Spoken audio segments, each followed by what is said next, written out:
क्यों भारतीयों ने कैंसिल करा दी अपनी मालदीव्स की टिकटें? क्यों अब मालदीव्स जाना पसंद नहीं कर रहे हैं सैलानी? अब लक्षद्वीप बन रहा है टूरिस्ट्स की पहली पसंद। प्रधानमंत्री नरेंद्र मोदी जी ने भी लक्षद्वीप की करी सैर। बॉलीवुड इंडस्ट्री के सितारे भी कर रहे हैं मालदीव्स का बॉयकॉट। आखिर ऐसा क्या हुआ जो बैकफुट पर आ गया है मालदीव्स? दोस्तों, पिछले कुछ दिनों से मालदीव्स और लक्षद्वीप को लेकर कॉन्फ्लिक्ट जारी है। बहुत से लोगों को समझ नहीं आ रहा है कि पूरा मुद्दा आखिर है क्या। वास्तव में लक्षद्वीप और मालदीव्स में से कौन कौन सी जगह घूमने के लिए बेहतर है? इन दोनों ही जगह पर कई आइलैंड्स बने हुए हैं जहाँ हर साल बड़ी संख्या में सैलानी रिलैक्स करने आते हैं। ये दोनों ही जगह काफी हद तक एक जैसी नजर आती है, लेकिन फिर भी लक्षद्वीप और मालदीव्स में काफी अंतर है। क्या लक्षद्वीप आने वाले समय में टूरिज्म के मामले में मालदीव्स को पछाड़ सकता है? और ऐसा क्यों कहा जा रहा है कि भारत के बिना मालदीव्स को जल्द ही उसकी औकात नजर आ जाएगी? इसके बारे में दोस्तों आज हम डिटेल में चर्चा करने वाले हैं, लेकिन वीडियो को शुरू करने से पहले अगर आप हमारे चैनल पर नए हैं तो प्लीज सब्सक्राइब करके बेल आइकॉन प्रेस कर लीजिए। दोस्तों, मालदीव्स एक पूरा देश है जबकि लक्षद्वीप सिर्फ एक केंद्र शासित प्रदेश है। इसके बावजूद हर मामले में लक्षद्वीप मालदीव्स को टक्कर देता हुआ नजर आता है। हालांकि साइज और पॉपुलेशन के मामले में मालदीव्स आगे है। लक्षद्वीप का total land area 32 square kilometre का है, तो वहीं मालदीव्स का टोटल एरिया इससे 10 गुना ज्यादा है, यानी कि 300 स्क्वायर किलोमीटर। मालदीव्स में छोटे बड़े मिलाकर कुल 1200 आइलैंड्स हैं, लेकिन इनमें से 200 आइलैंड्स पर ही लोग रहते हैं। वहीं लक्षद्वीप के अंतर्गत कुल 32 आइलैंड्स आते हैं, जिनमें से 10 आइलैंड्स पर ही लोग रहते हैं। बाकी आइलैंड वीरान और सुनसान ही नजर आते हैं। लक्षद्वीप की टोटल पॉपुलेशन 65,000 के आसपास, तो वहीं मालदीव्स की पॉपुलेशन 5.25 लाख है। लक्षद्वीप की कैपिटल सिटी कवरत्ती आइलैंड है, तो वहीं माले को मालदीव्स की कैपिटल सिटी होने का गौरव प्राप्त है।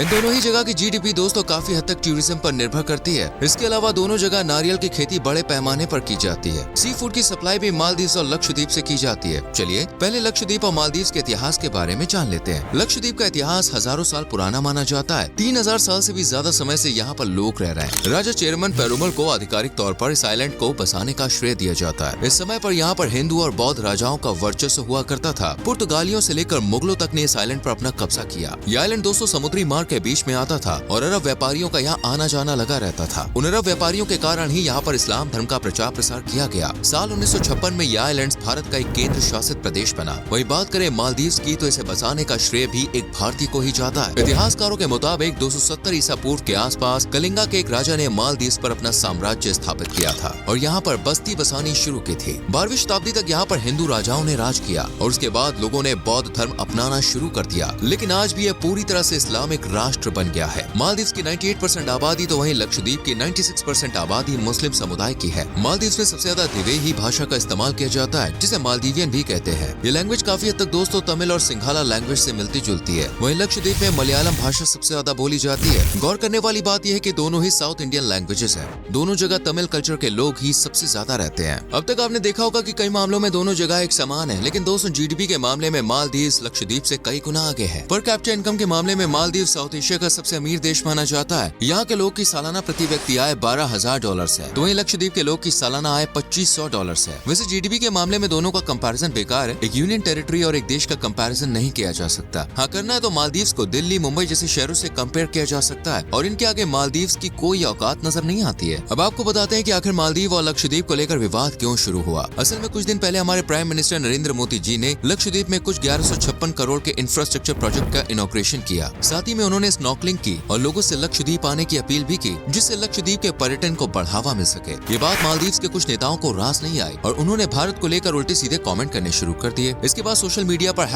#boycott_Maldives ट्रेंड करने लगा। भारतीयों को मालदीव्स के नेताओं के कमेंट बिल्कुल भी पसंद नहीं आए और उनकी जम के खिंचाई करनी शुरू कर दी। मालदीव्स जाने वाले कई इंडियंस ने मालदीव्स के होटल और फ्लाइट बुकिंग कैंसिल कर दी। कई बड़े बड़े सेलिब्रिटीज ने लोगों से मालदीव जाने के बजाय लक्षद्वीप घूमने जाने की अपील की है। कुछ ही समय में मालदीव्स को अपनी गलती का एहसास हुआ और सरकार ने वहाँ के कई मंत्रियों को सस्पेंड भी कर दिया। साथ ही भारत को लेकर किए गए कमेंट के लिए माफी भी मांगी और इसके साथ ही मालदीव्स के हाई कमिश्नर भी इंडिया के विदेश मंत्री से माफी मांगने के लिए आए। मालदीव्स में आने वाले टोटल टूरिस्ट में 1/4 सिर्फ भारत के ही होते हैं फ्रेंड्स। मालदीव्स ये बात भूल जाता है कि भारत के उसके ऊपर कितने एहसान है। मालदीव्स जाकर भी अपने सारे एहसान उतार नहीं सकता। जब 1965 में मालदीव्स को आजादी मिली तो सबसे पहले भारत ने ही उन्हें एक देश के तौर पर मान्यता दी थी। जब मालदीव्स में तख्ता पलट की कोशिश की गई तो इंडियन आर्मी ने ऑपरेशन कैक्टस चलाकर वहाँ की सारी सिचुएशन संभाली। भारत समय समय पर मालदीव्स को आर्थिक मदद भी प्रोवाइड कराता रहता है। कोविड काल में लाखों वैक्सीन भारत से मालदीव्स भेजी गई थी। लक्षद्वीप के पास जो एयरक्राफ्ट है वो भी भारत ने ही दिए हुए हैं और भारतीय सैनिक ही मालदीव्स की सेना को हवाई जहाज उड़ाना और हथियार चलाना सिखाते हैं। जो मालदीव्स कदम कदम पर भारत के टुकड़ों पर पला है वही आज भारत की ओर आंख दिखा रहा है, लेकिन वो भूल गया कि भारत को मालदीव्स की जरूरत न पहले कभी थी और न ही आज है। हाँ, लेकिन भारत के बिना मालदीव्स बहुत ही जल्दी घुटनों पर आ जाएगा। धीरे धीरे वहाँ की सरकार व्यापार को चीन अपने शिकंजे में फंसा रहा है। जो चीन पहले दुनिया के कई अन्य देशों के साथ कर चुका है, वही मालदीव के संग कर रहा है। इस मामले में इंडिया को इजराइल सहित दुनिया के कई बड़े देशों का सपोर्ट भी मिल रहा है। चलिए अब आपको लक्षद्वीप और मालदीव के बारे में कुछ मजेदार फैक्ट्स बता देते हैं। मालदीव दुनिया का पहला ऐसा देश है जहाँ पर पानी के अंदर कैबिनेट मीटिंग की जा चुकी है। ऐसा ग्लोबल वार्मिंग के प्रति अवेयरनेस के लिए किया गया था। मालदीव के लोग काफी ईमानदार माने जाते हैं और यहाँ पर चोरी डकैती जैसी घटनाएं बहुत ही कम सुनने को मिलती है। यहाँ के लोग दोस्तों काफी मेहनती भी होते हैं। इस देश में अगर आपको एक आइलैंड से दूसरे आइलैंड पर जाना हो तो मोटर बोट या फिर एयरप्लेन टैक्सी का इस्तेमाल करना पड़ता है। यहाँ पर समुद्र में शार्क और व्हेल जैसी बड़े सी एनिमल्स देखे जा सकते हैं। हनीमून के लिए मालदीव एक अच्छी जगह मानी जाती है। यहाँ पर कई कपल्स रोमांस करने के लिए आते हैं। मालदीव को वर्ल्ड की फ्लैटेस्ट कंट्री का दर्जा प्राप्त है। जिस तेजी से ग्लोबल वार्मिंग बढ़ रही है, ऐसे में कहा जा रहा है कि अगले 40 से 50 सालों में मालदीव पूरी तरह से पानी में समा जाएगा। जिस देश का फ्यूचर भी निश्चित नहीं है, ऐसा देश भारत से पंगे लेने का ख्वाब देख रहा है, जो वाकई में दोस्तों काफी मजाकिया बात है। वही बात करें लक्षद्वीप की, तो ये एक ऐसी जगह है जहाँ पर शादी के बाद दुल्हन के बजाय दूल्हे की विदाई की जाती है और जिंदगी भर यहाँ लड़के घर जमाई बनकर अपने ससुराल में रहते हैं। यहाँ पर पहले शुक्रवार के दिन छुट्टी मनाई जाती थी, क्योंकि शुक्रवार इस्लाम धर्म में काफी अहमियत रखता है। लेकिन कुछ समय पहले ही देश के अन्य हिस्सों की तरह यहाँ पर छुट्टी शुक्रवार के बजाय रविवार के दिन शिफ्ट कर दी गई। लक्षद्वीप में नियम है कि कोई भी बाहर का व्यक्ति यहाँ पर आकर जमीन नहीं खरीद सकता।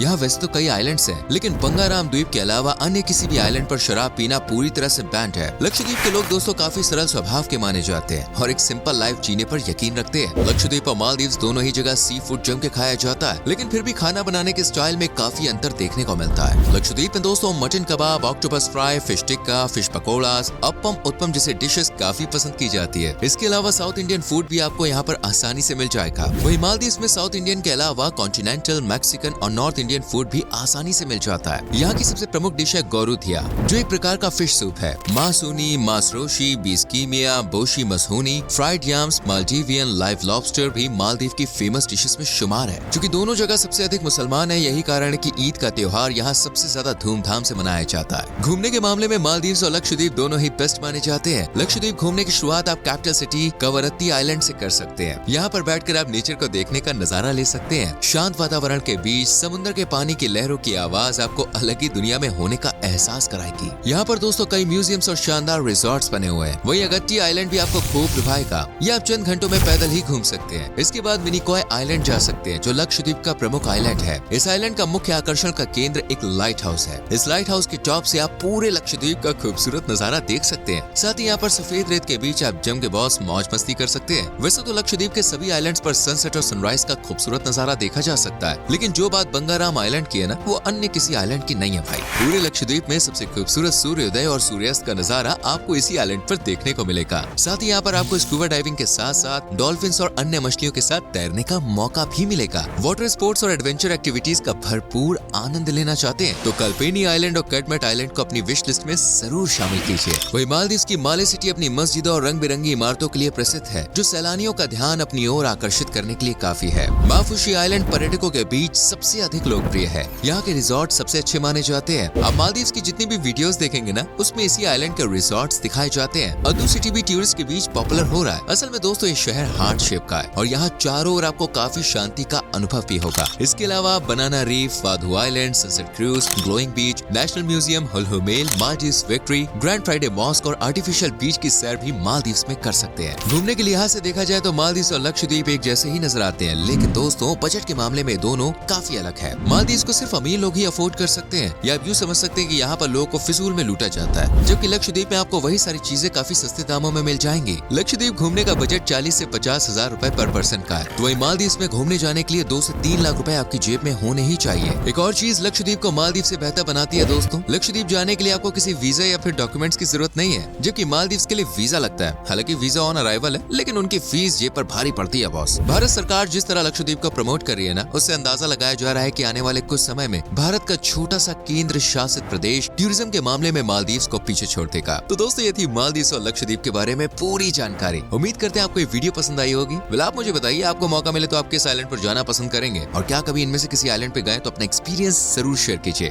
वीडियो को लाइक और शेयर करके चैनल को सब्सक्राइब कीजिए और बेल आइकॉन प्रेस करें, जिससे आने वाली वीडियोस आपसे मिस ना हो। सो गाइस, मिलते हैं अगली वीडियो में। Till then bye bye, take care.